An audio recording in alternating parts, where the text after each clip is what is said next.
Namu Myoho Renge Kyo.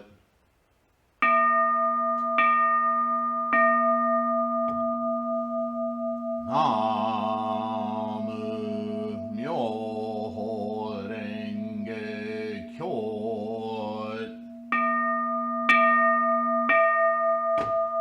Namu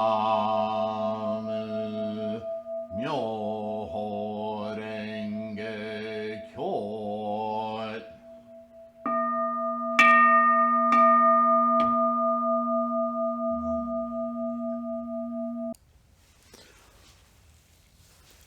Namo Myoho Renge Kyo. Thank you for being here. Thank you for your practice. Thank you for your support. You guys are awesome. I wanted to start today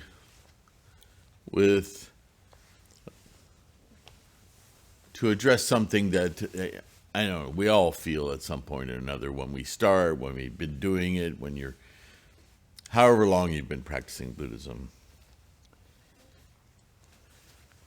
There's so much,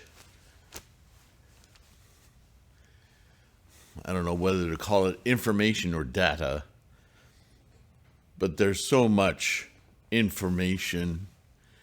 The difference being data is just data. It's unjudged, it's unmonitored.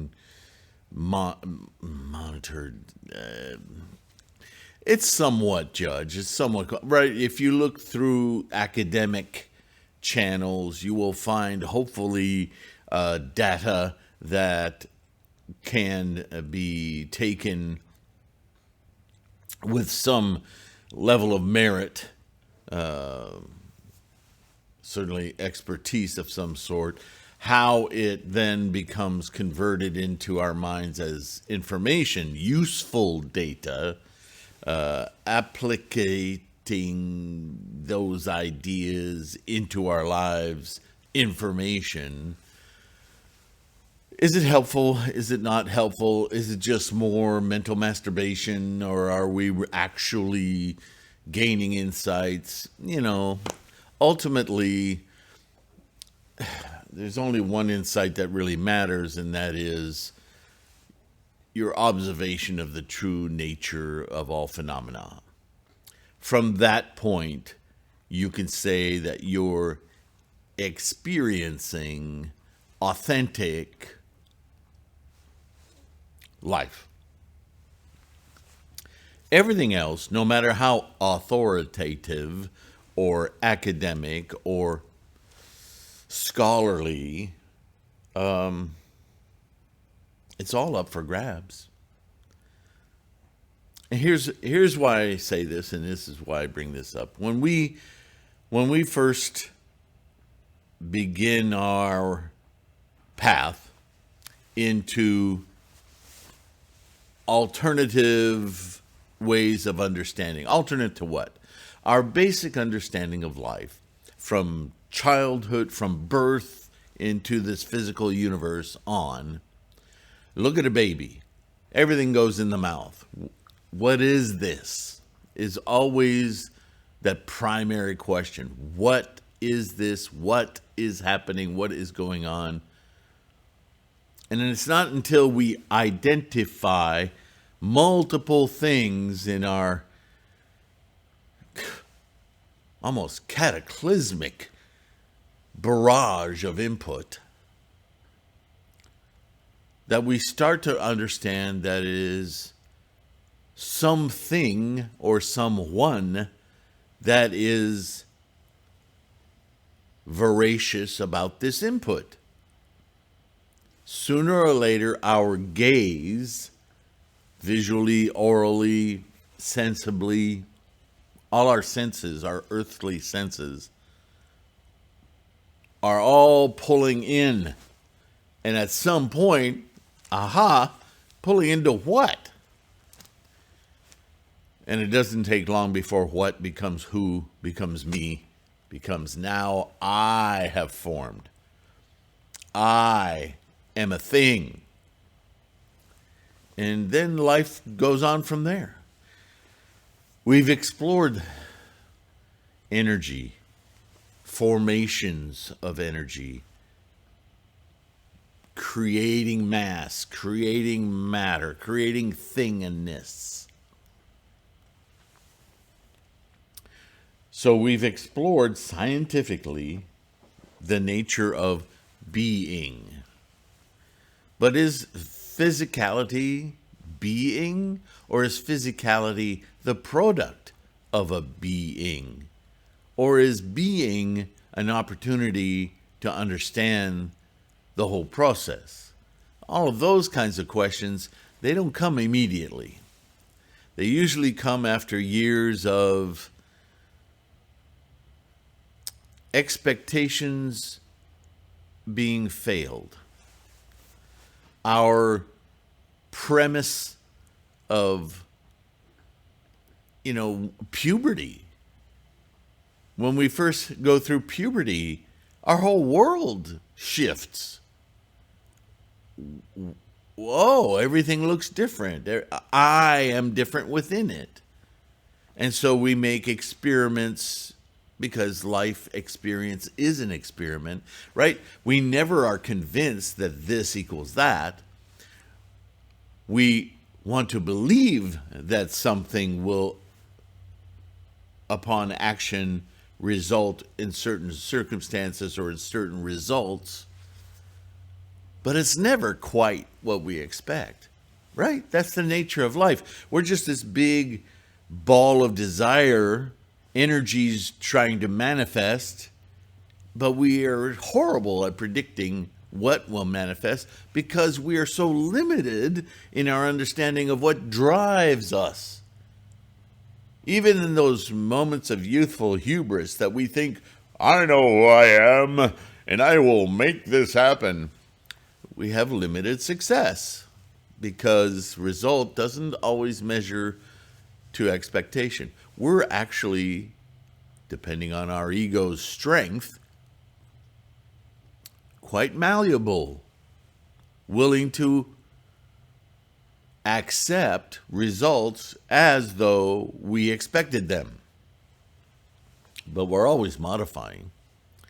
And at some point in your youth, in your early adulthood, whenever, at some point, you start to notice patterns and you start to get upset with them because the patterns that we tend to notice aren't our successes. The patterns we tend to notice, we notice our successes, but we notice much more how often we don't succeed or just plain fail. Why? Why do I continue to do this? That's when we first start to aspire to something we hadn't considered before. Maybe there's a bigger picture here that I'm not seeing. How can I see it? What bed sheet do I need to pull up and look underneath to find out what the hell is going on here? Because it doesn't seem to be under my control. All of my monkeys in my grove of earthly mind thoughts doesn't seem to be an accurate predictor of what the hell is going on in my life. How can I get a hold of this? And all of that is to say that when we start practicing Buddhism, we're no different. We read, we feel confidence, and we have an expectation. Yeah? We have an expectation of a different result. But we're not altogether certain about the causes we're making toward that result. It's different enough that we start to put hope, not sure I like that word, but we start to invest, there's a better word, our energies and our thoughts toward the expectation, which is why we put our hands together in reverence to expectation, that I can affect this, I can change this. Not it will come to me, not prayer, not if I'm a good person, none of those qualifiers. Buddhism has its intrigue for us because it's not those mystical, magical things. We're done with mystical, magical things. They don't work. But the more we read and study about Buddhism and these expedient means, these stories that were meant for people who did not understand, the more we start getting sucked into little mysticisms, because it's there. It's in the dialogue, yeah? Well, it's easily extrapolated from it anyway. Which is why I started this channel, is to eschew that habit energy of making things magical and mystical. Because in truth, if you understand the stories and the teachings, the meaning of the words, there's nothing magical or mystical going on. It's just an earthly samsaric dialogue to entice you to think differently. But until you actually feel a result from that kind of thinking, that kind of perspective, you're operating on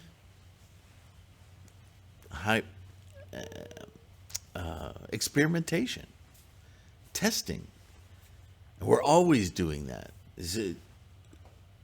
We need Sangha, we need one another to keep our confidence level, because it's very easy to slip from experimentation with confidence to either mysticism or doubt, right?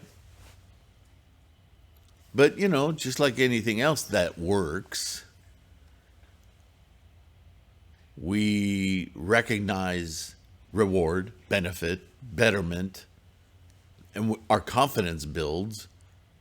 And then that confidence is what leads our practice. Instead of just hunting and experimenting, we feel, I know this works.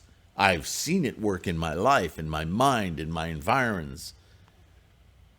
I'm investing more. And that's critical. It's very difficult as a solipsistic person, which is an illusion, because we're all connected. Hell, you are the universe. We are not separate from quasars and black holes. We are the same stuff. We all came together at the same time. We're just an expression in this time and space of this potential of whatever each of us represents. Our karmic freight train, yeah?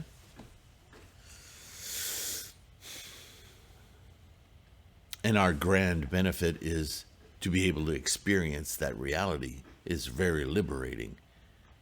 You de-stress immediately. Oh, I'm not the center of the universe. I'm an observer of the entire universe. Ooh, that's so much bigger. But it's also oddly relaxing. Yeah, the reward body. Namo Myoho Renge Kyo. So all of that is to introduce this video today, and I probably should make this a separate clip. What is going on with you? My goodness. Feeds in love with... What the heck was that about? Okay, sit on there. Thank you. Yay.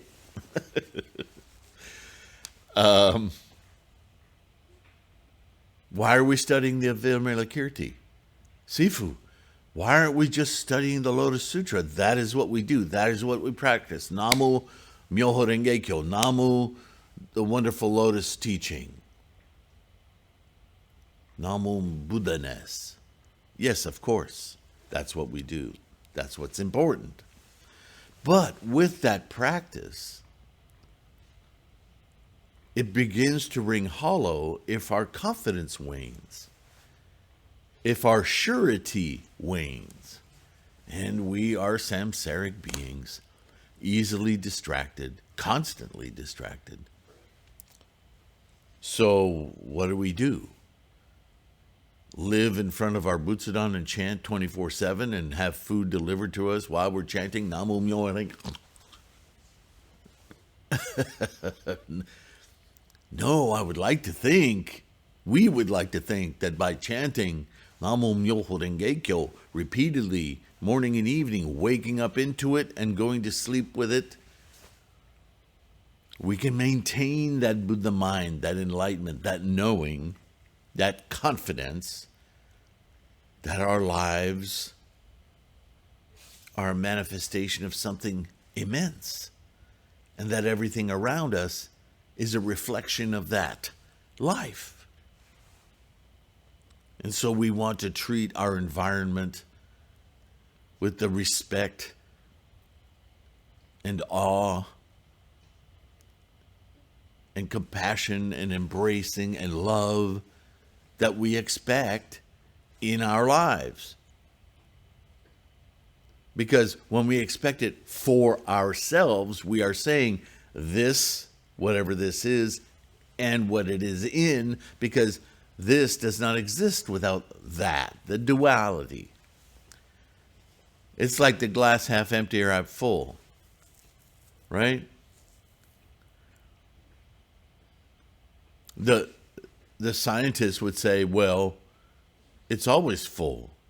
It's just that it's not completely full of the liquid, or it's completely full of the gas. When some might call it empty, I see it as full. Because the glass is a container. It doesn't care what it contains. And the Buddha says, oh, look at that glass floating in the air. It's another expression of the life that I'm living.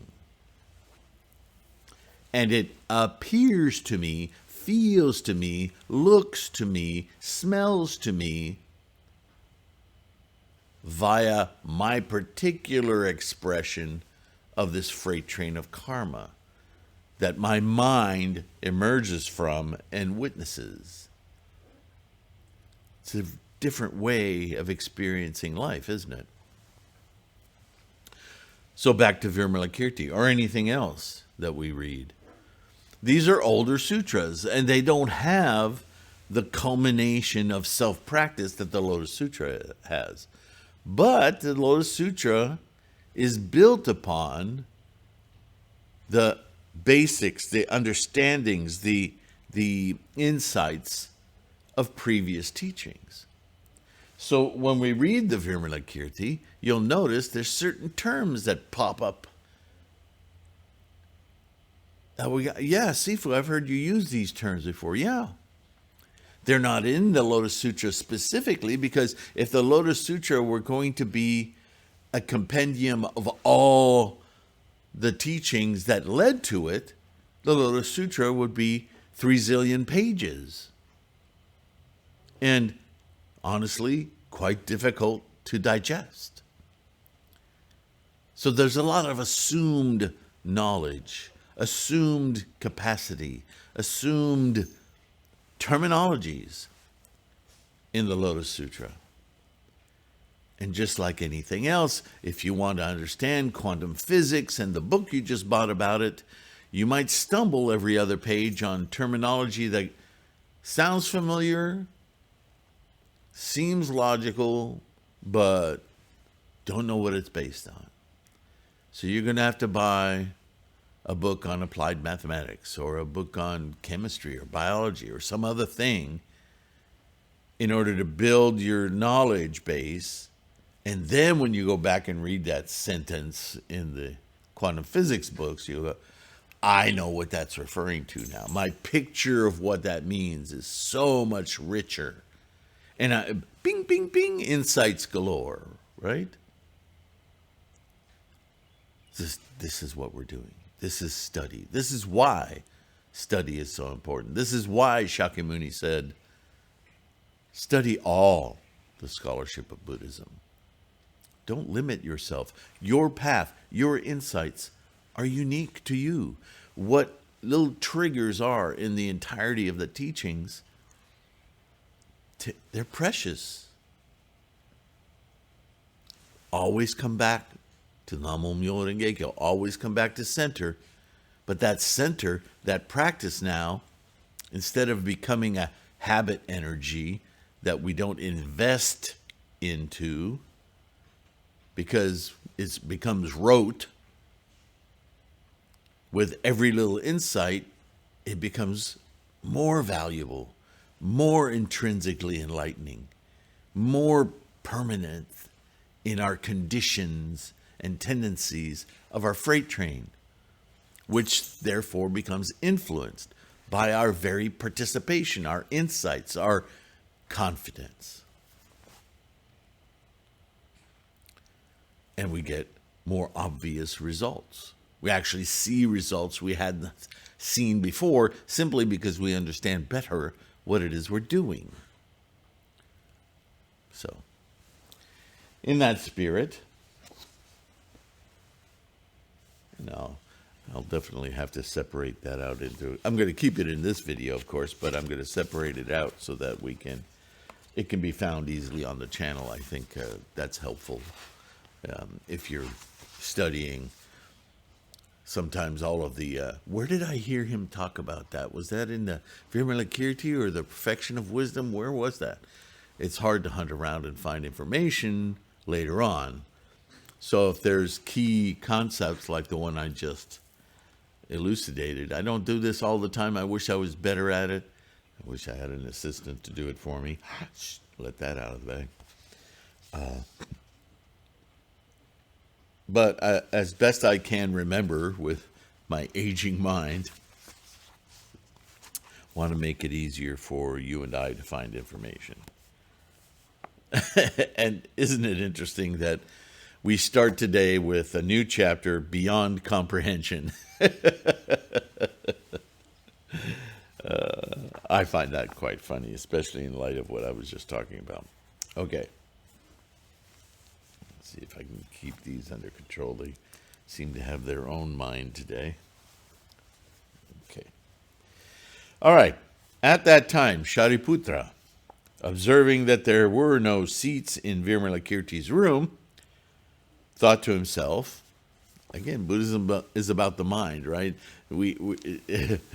Shakyamuni is having this dialogue about people's thoughts. Obviously, these people are stand-ins for our own capacity and our own thoughts, yeah? So Shariputra thinks to himself, all these bodhisattvas and major disciples, where are they going to sit? Aw, it's cute, isn't it, his concern? The rich man, Vimalakirti, knowing what was in his mind, said to Shariputra, because, you see the person looking around and concerned. I know what you're worried about. Did you come here for the sake of the law, or are you just looking for a place to sit? Ouch! Burn! I was almost going to say the same thing before I read that sentence. It's like, you're concerned for everyone having a place to sit. You're about to hear the words of Shakyamuni. Or Vimalakirti, somebody you respect so much that you think you're not worthy to be there, and you're concerned with where everyone's going to sit. Calm down. Good boy. Pay attention. Stand. What do you care? I came for the law, not a seat, said Shariputra. Of course, he would say that, right? You caught me. I'm here for the law. Well, he's not lying. He's just easily distracted. And Vimalakirti called him out on it. Ah, Shariputra, said Vimalakirti, a seeker of the law doesn't concern himself even about life or limb, much less about a seat. Okay, you made your point. He's really strict, yeah? A seeker of the law seeks nothing in the way of form, perception, conception, volition, or consciousness. He seeks nothing in the way of sense realms, right, our desire engine, or sense media, the stuff we can attach those senses to so that we can experience them, the skandhas, yes, how they arise, nidana, all of that is being discussed in this sentence here, assumed knowledge. He seeks nothing in the threefold world of desire, exactly what I was saying, form and formlessness. The answers aren't in the forms, they're in the causal relationships of formations, relations between minds, between instantiation, between beingness. Shariputra, a seeker of the law does not seek it through attachment to the Buddha, does not seek it through attachment to the law, does not seek it through attachment to the order. A seeker of the law does not seek it through recognition of suffering, does not seek it through renunciation of attachments, does not seek it through realization of how to end attachments, or through practice of the way. These are the Four Noble Truths that exist in suffering, that suffering is caused by craving or attachment, that there's a way to end craving, and that it be done through the practice of the Eightfold Path. Now, for a lot of you, that may have sounded very, what? I thought that's what we were doing.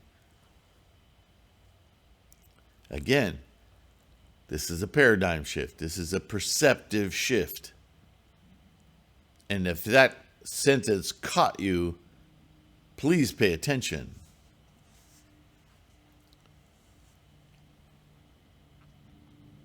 Because the law has nothing to do with idle theorizing, see, that's the monkey mind, trying to compartmentalize, organize, ownership, this, that, duality. That ain't it. That's where we're stuck. That's where the causality of stress and anxiety manifests. And we are Buddhists because we want to disconnect from that. It will exist, but it will not hold our attention.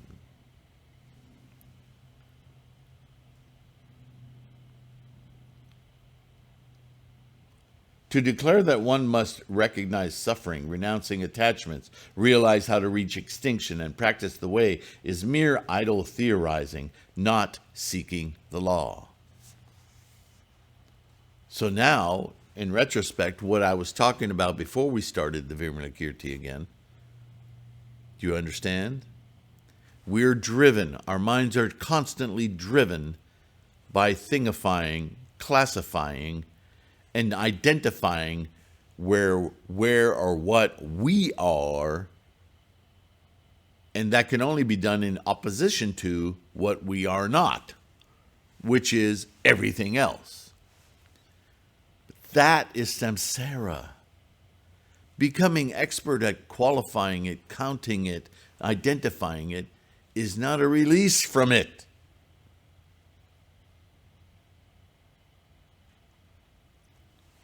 You will know this when you sit in front of a properly constructed altar, Butsudan, mandala, and you focus your attention, all of your senses, and actively meditate Namu Myoho Renge Kyo, you will invoke it. It will come. Will you notice? Personally, I don't think you can avoid it. You may find it more difficult some days than others, but even if you, with your samsaric senses, don't go, aha, here it is, distraction, be in it. Demand of your chanting as you're staring at Myoho on your mandala to experience Buddha-ness. Just be in it. And you will. You will. You'll get visual cues. You'll get oral cues. You'll feel it in your body, in your skin. You may even recognize something in your taste, your smells. And to additionally support that happening, this is why we have candles. This is why we have incense. This is why we have a bell. To attune all of your senses into Buddha-ness, your Gohanzon.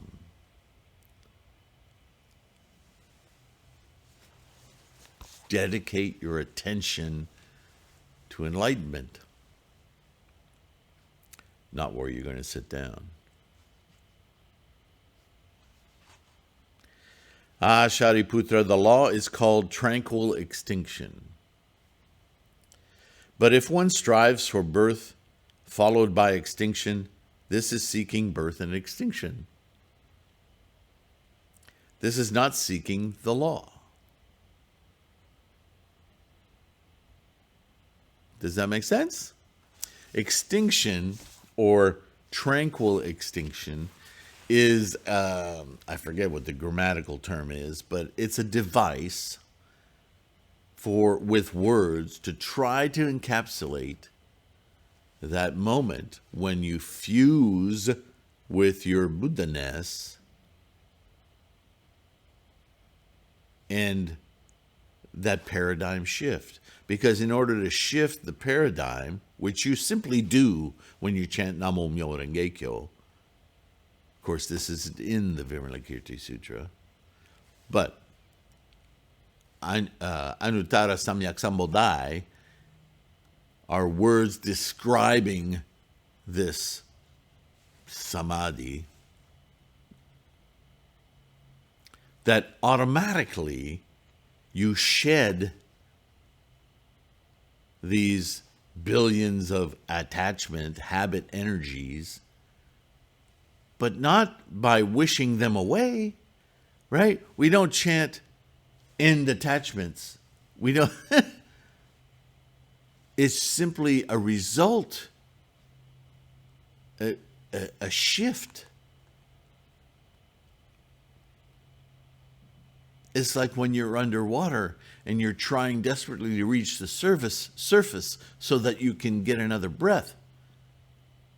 As soon as you start breathing, that choking, suffering, it's gone. Not because, I mean, you could have stayed underwater and say, I'm not going to panic about this, and drown. It's not about not panicking about being underwater. It's just about breathing. Everything else takes care of itself. It's not a great analogy, but do you follow? We invoke Buddha-ness. We invoke our enlightenment. And then everything becomes clear. Tranquil extinction. Oh. Yeah. The law is called unstained. But if one is stained with the idea of the law or of nirvana, then one is stained with attachment. And it is not seeking the law. And now I'm going to repeat myself about something I haven't talked about for a little bit. I can't say it in every video.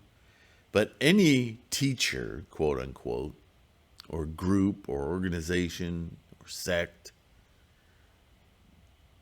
who says to you, you can have something by chanting for it, like you own an Aladdin's lamp or something, either run from that person, correct that person vociferously,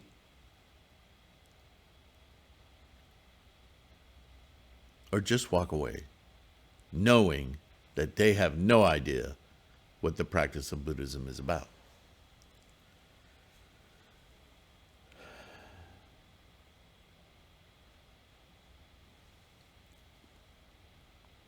Chanting for stuff is not Buddhism. It just isn't. Everything about that is absolutely opposite to the teachings of Shakyamuni Buddha. And, you know, humans gonna human. They love the idea of magic, of wishing wells. But in the context of teaching Buddhism, the one teaching on this planet in this time that liberates us from all of that, that has the potential to liberate us from all that instantly, to teach that,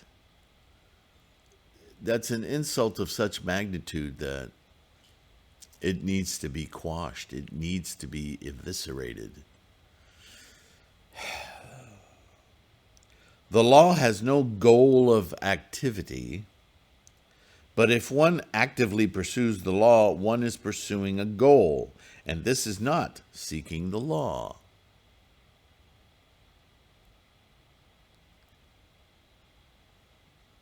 The law knows no picking and choosing, but if one picks and chooses the law, this is picking and choosing, not seeking the law.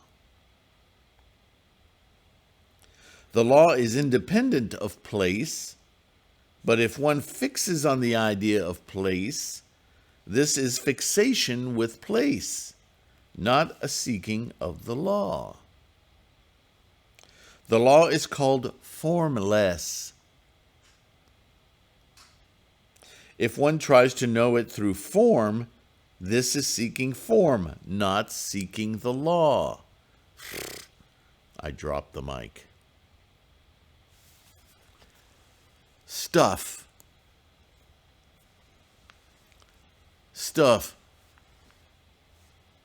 A house, a piece of furniture, a person, a relationship, a sexual satisfaction, romance, all of that is stuff. If that's what you bring to your chanting, you're not even there. When you chant, the only thing that your mind should be focused on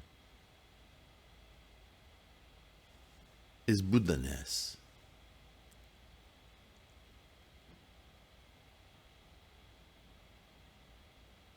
Buddha-ness, liberation. Not even, don't think liberation, just think Buddha-ness. I want to be in Buddha, in that state. Mamo myo renge kyo, make it so. Talking to your mind. Anything else is else.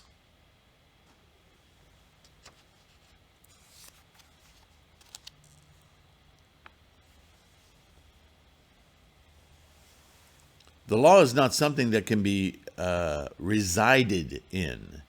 If one tries to reside in it, it is trying to reside in the law, not seeking the law. The law is not something that can be seen, heard, perceived, or understood. If one tries to see, hear, perceive, and understand it, this is trying to see, hear, and perceive, and understanding the law, not seeking the law. Just be in it. The law is called unconditioned. If one tries to approach it through the conditioned, this is seeking the conditioned, not seeking the law. Therefore, Shariputra, if one would be a seeker of the law, one must not seek it in anything at all. Just be in that perceptive, observational realm. When Vimalakirti spoke these words, 500 heavenly sons gained the purity of the Dharma eye in their perception of phenomena. Those words were enough to create an insight in many people who were present, you and I. Oh, suddenly I understand phenomena. Phenomena is a word that I use to encapsulate thingness, but thingness is a moment-to-moment instantiation of energies. It's really not thing. Oh, isn't that what Buddhism has said all along? I suddenly understand it. A little bit, an insight. Yeah. At that time, the rich man, Vimalakirti, said to Manjushri, you have visited countless thousands, 10,000s, billions of asamkaya of countries. This is a mental exercise. There aren't that many countries, but in the mind there are. What Buddha lands have the finest and most beautiful lion seats, those endowed with the best qualities? Oh, interesting. Tricky question, yeah? Manjushri replied, Layman, to the east, beyond countries numerous as sands of the 36 Ganges, lies a world called Sumeru Shape. Its Buddha is named Sumeru Lamp King, and he is there now. This Buddha's body is 84,000 yohanas in height, and the lion seat he sits on is 84,000 yohanas high and adored in the finest fashion. An imaginary trope, yes? The rich man Vimalakirti then exercised his transcendental powers, and at once that Buddha dispatched 32,000 lion seats, tall, broad, adorned, and pure, and had them brought to Vimalakirti's room, big room, where the Bodhisattvas, major disciples, Indras, Brahmas, before heavenly kings, and others, saw something they had never seen before. For the room was broad and spacious enough to hold all these 32,000 lion seats without the slightest crowding or hindrance. The city of Vaishali and Jambudvipa, the entire world, and the other 4 continents too, seemed in no way cramped or inconvenienced, but all appeared just as usual. So obviously this is a hyperbolic dream. What he's doing he's really rubbing Shariputra's nose in it, right? Okay, Shariputra, let me take away this intense attachment you have and your concern for everyone to have a seat. Whoosh! Now will you pay attention? Right? At that time, Vimalakirti said to Manjushri, sit down in one of the lion seats. The bodhisattvas and other distinguished persons should also sit down, but when they do so, they should assume bodies suitable to the size of the seat. What's going on now? The bodhisattvas who had acquired transcendental powers thereupon immediately transformed their shapes, making themselves 42 yohanas tall, and sat down in the lion seats. But among the bodhisattvas who had newly embarked on their course, or the major disciples there, were none who could climb up to the seats. At that time, Vimalakirti turns back to Shariputra, and he says, sit down in a lion seat. But Shariputra said, Layman, these seats are too tall and wide. We can't climb up in them. Vimalakirti said, Shariputra, if you will make obeisance to the thus come one Sumeru Lamp King, then you will be able to take a seat. If you can conceive of the example of the law that enables anything, anytime, without attachment, if you can become an observer, your mind can sit in the seat without any effort at all. What are you doing, Shariputra? Why are you not getting this lesson? The bodhisattvas who had newly embarked on their course and major disciples accordingly made obeisance to the thus come one Sumeru Lamp King, and after that they were all able to seat themselves in the lion seats. They let go of their preconditioned selves, their tendencies and conditions, and saw potential is just potential. You need only manifest it. What a magical thing that is, yeah?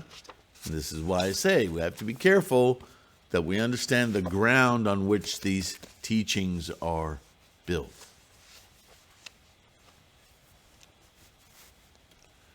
Wow, lots of trouble with the dress today. Curious. Am I being too attached?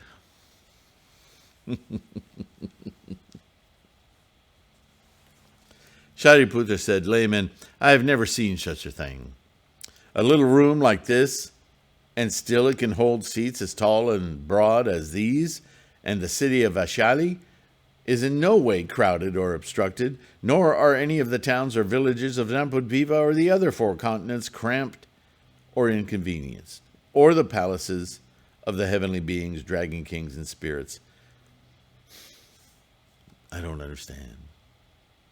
Vimalakirti said, Sariputra, the Buddhas and Bodhisattvas have an emancipation that is called Beyond Comprehension. When a bodhisattva dwells in this emancipation, he can take something as tall and broad as Mount Sumeru and put it inside a mustard seed without enlarging one or shrinking the other. The Mount Sumeru, king of mountains, will still have its original shape.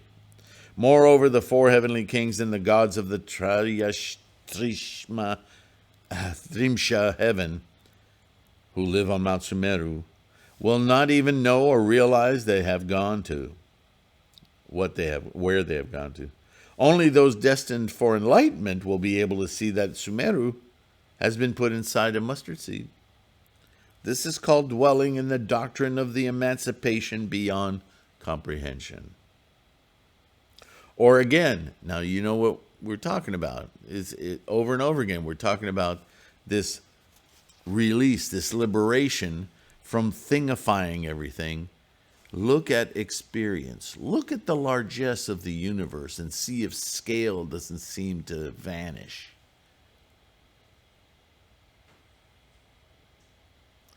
Conceptually, in your mind, you can very easily take New York and put it on the head of a pin. It may make you giggle, and your attached samsaric thingifying mind will abhor it, like, that's just stupid. You can't do that. But in your mind, there are no such limitations. This is an important lesson, that when we go to our mandala and we focus all our consciousnesses on Buddha-ness, all of the limitations, all of the instantiations, all of the things that we are adhered to, they become empty. Just part of this moment-to-moment process. Then it dawns on you.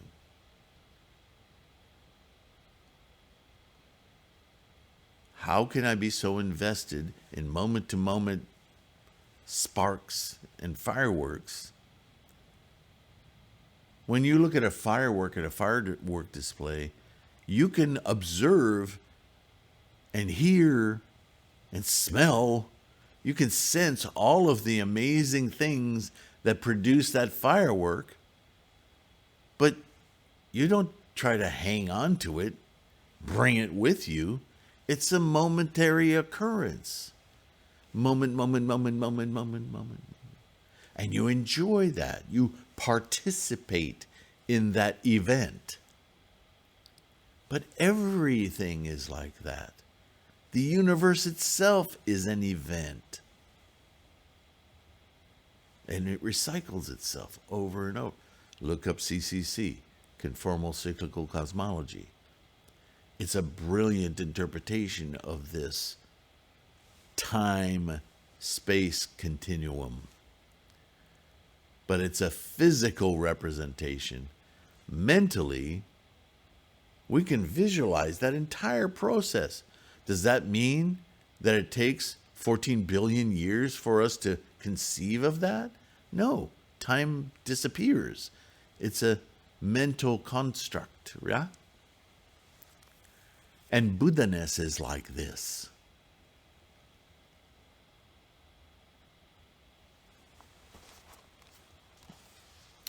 Or again, this bodhisattva can take the waters of 4 great oceans and pour them into the opening that holds a single hair, without the fish, turtles, sea turtles, lizards, or other sea creatures being in any way troubled, and those great seas will still have their original form. He's separating physical, samsaric attachments, thingified things. In the mind, you can do whatever you want with them. They're just moment-to-moment manifestations of potentials. And you can put them, do with them what you will, because they're just conceptual moments of instantiations. And in your Buddha-ness, you're not affected by time or physicality. You're affected by experience, observation. That doesn't know time and space. It only knows experience. Maybe a better word than experience. Right? It's a perceptive window. Perceiving what?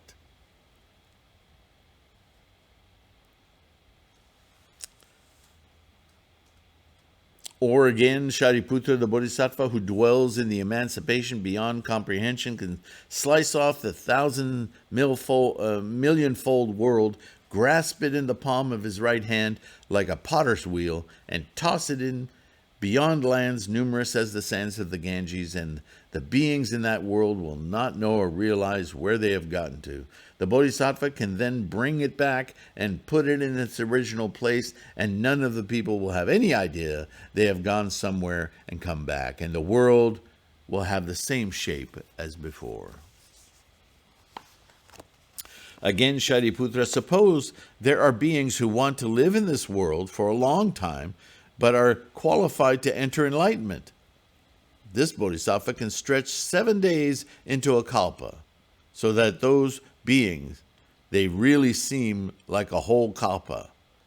Or if there are beings who do not want to live in this world for long, and they are qualified to enter enlightenment, this Bodhisattva can squeeze a kalpa into 7 days, so that to those beings it seems like only 7 days. This is the influence of the Buddha-ness. When we incorporate it into our daily lives as bodhisattvas, we can influence other minds in the same way, with compassion. You need more time. You can do this now. Compassion toward other minds, not meat bags.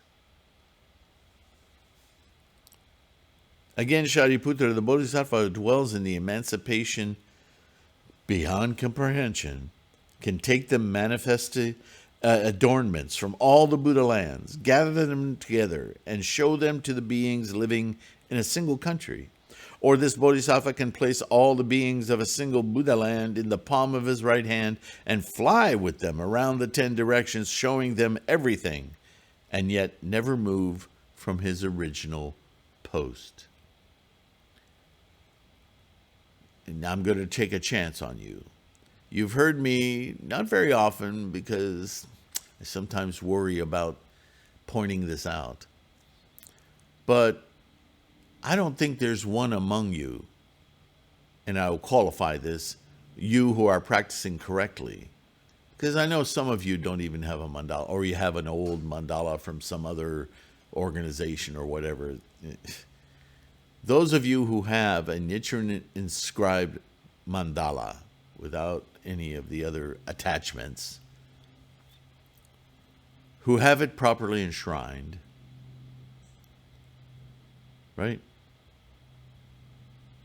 And with your focused mind, invoke your Buddha-ness. I know that you have seen moments where you've caught yourself, did I see something? What's going on? Or even longer moments. Wow, the mandala looks 3-dimensional. Or it's vibrating, or it's moving, or I know, even if you haven't experienced that, you've experienced that tunnel vision where the rest of the room slowly shrinks and you're just looking at your mandala. All of those are your senses adjusting to their perceptive reality of Buddha-ness. It's happening. You're seeing it in your physical senses, consciousnesses. They're being cleansed, as I discussed in the 9 consciousnesses video. with my drawing of the spiritual triangle moving through time, yes? Look that up if you haven't seen that one. If I remember, I'll put a link in the description.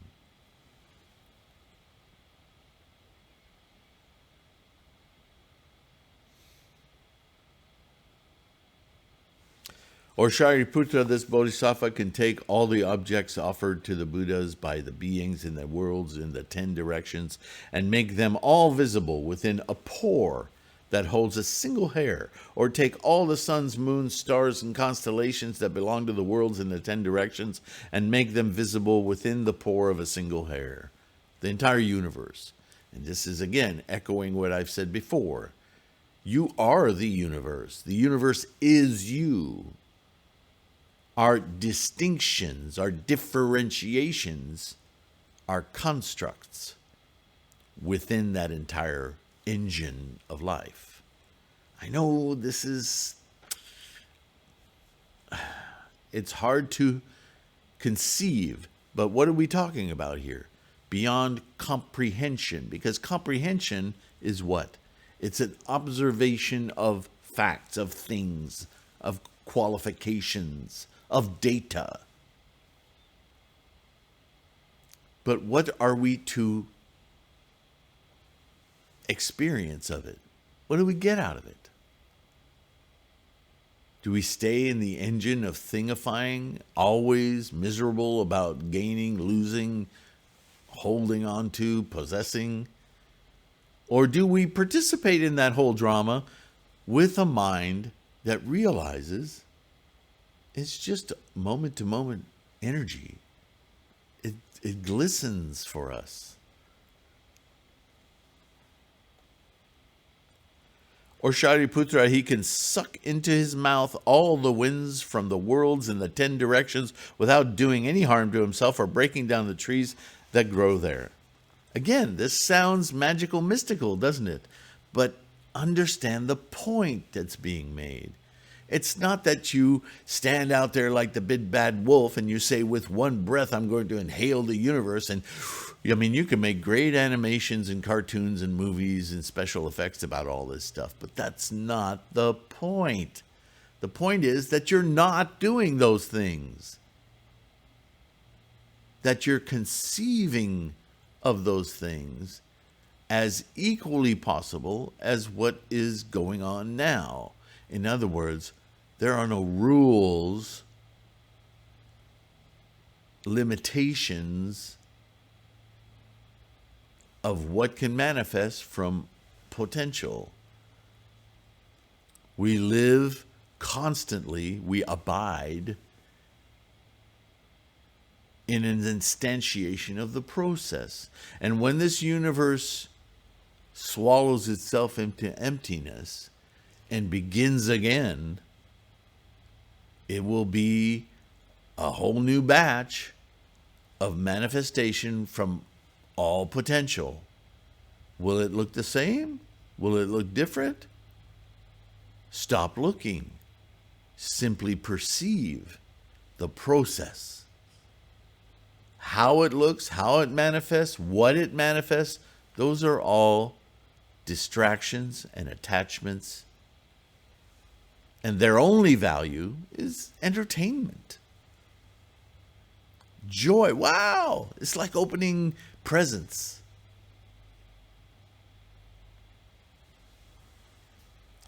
Or when the worlds in the 10 directions come to an end of the kalpa and everything is destroyed by fire, he can take all of those fires and hold them in his belly, and through the fires go on burning as before.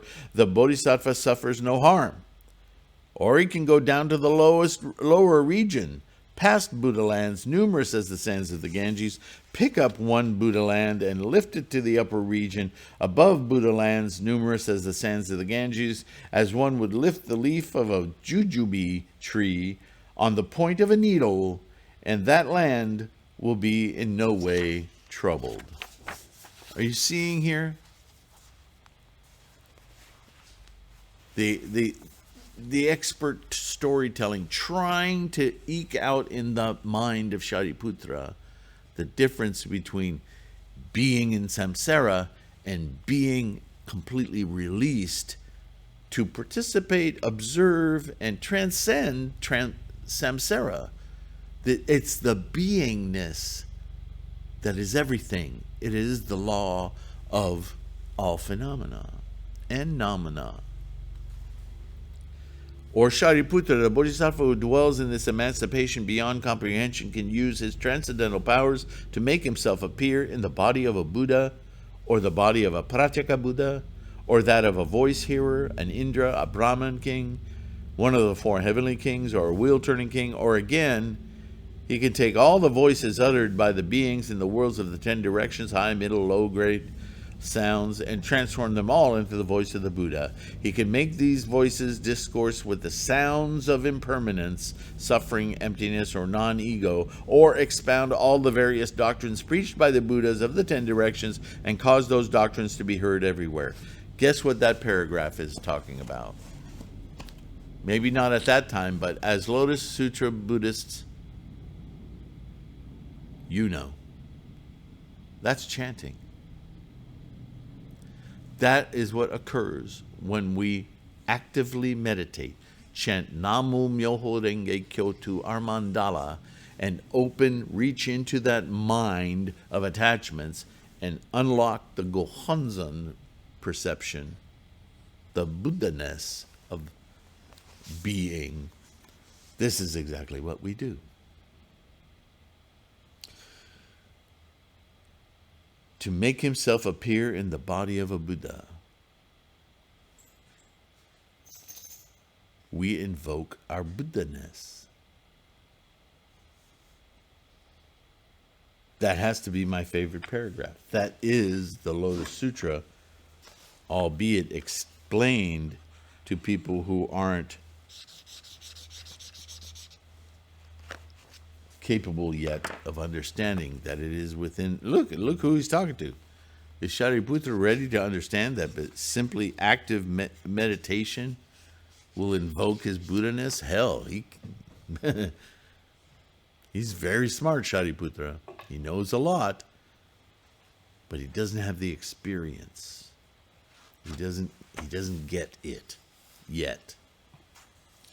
Shariputra, I've just now briefly described the powers possessed by this bodhisattva of emancipation beyond comprehension. If I were to describe them in full, I could go on for a whole kalpa and never have done. Right? Because I'd need to talk about every single instantiation of every single thing you've experienced. Physical, mental, emotional.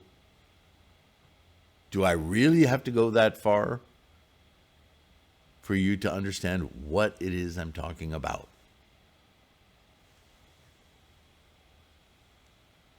Ooh. All right.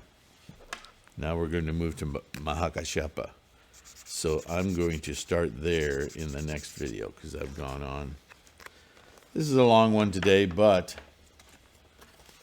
this is one of my favorite sutras. I don't know if I can even say that though, because when I read the Lankavatara, or I read Perfection of Wisdom, or I read the Diamond, so many sutras are so full of insights, especially because we come to it from the Lotus Sutra. The Lotus Sutra, and this is where also you can appreciate the amazing power of invoking our own Buddha-ness, Namu Myoho Renge Kyo. Because then when you go back and read, maybe you read many years before you started practicing Nichiren's doctrine of the Lotus Sutra Buddhist method. Maybe you read very early sutras. Maybe you started with Theravada or whatever. I guarantee you, with your practice, the more you practice Namu Myoho Renge Kyo, when you go back and reread these early texts, bing, bing, these fireworks galore.